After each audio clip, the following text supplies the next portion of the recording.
mining companies operating in Mali will no longer be exempt from VAT during production and will have a shorter period of protection from fiscal changes. This is according to a new mining code announced by the Mines Ministry.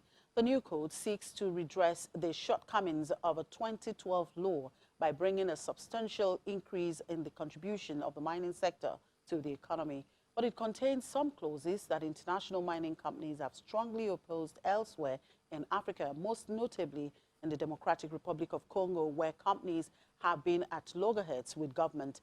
The new code in Mali, Africa's third largest gold producer, shortens the stability period during which mining companies' existing investments are protected from changes to fiscal and customs regime. On commodities market update, our focus is on precious metals as investors continue to seek safe haven. Market data today shows all the precious metals are on the decline. Gold is down, silver down, palladium down. Of course, platinum is down, slipping 0.5% to about $848.28. On commodities market update today, we'll be looking specifically at price movements in platinum. Desola Simoni, one of the research analysts with financial derivatives, will tell us about that. Hello, Desola. Good afternoon.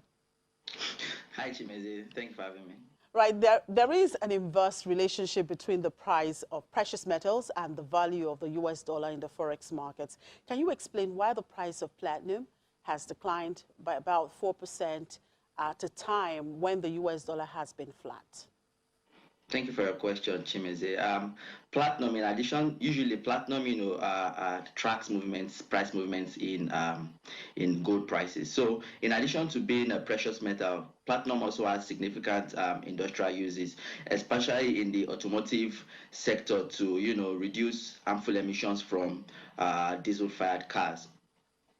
So now, the data from the World Platinum Council shows that demand for platinum, and I think in 2018 was for about 44% of the annual demand for platinum was from the automotive industry. So we are seeing that it has more industrial uses rather than as a precious metal or for investment purposes. Now, some of the factors that are driving this decline in price are: one, this US-China trade wars.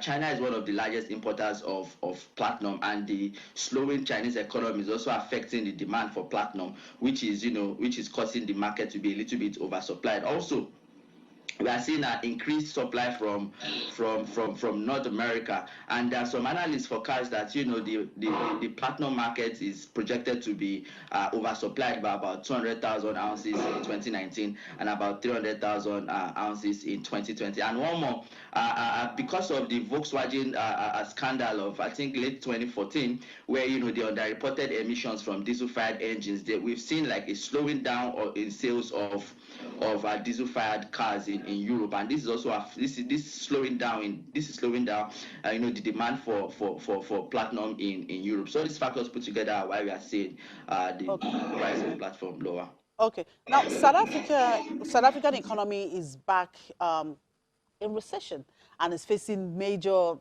challenges, including power outages and also squabbles within the ANC. How will these problems affect the global supply of platinum, given that South Africa is the world's largest supplier? I mean, like you rightly said, South Africa controls about 70% of total output. So, and it is the only commodity which, one country solely controls the supply, such that, vulnerabilities in that country would affect global supply. So we are saying, like you said, South Africa currently is experiencing electricity outages because of their aging electricity infrastructure, which is affecting the output from this is significantly reducing output from the mines. We are also seeing squabbles between the ANC. We are seeing workers demanding mine workers demanding higher wages and threats of strikes. So these factors put together, they reduce the output from mines in South Africa, and because of South Africa controls such a large portion of the global output, it reduces the global output and causes the price to increase. All right, Desola, let's leave it at that. Thank you for those updates and enjoy the rest of the day. Thank you. And for Nigerian equities market update, here is Temple Ashaju. Hello, Temple. Good afternoon. Well, it's been gains all the way since yesterday. At intraday, we saw the market up 0.43%. Is the market still basking in the euphoria of the new ministers, or something else is driving it? And how sustainable is this positive sentiment?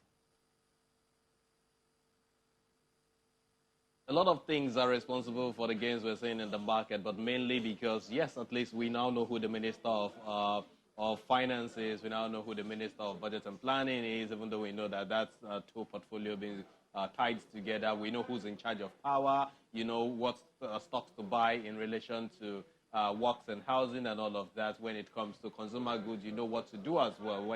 We now know, of course, as well, who the Minister of Industry, Trade and Investment is. So you can now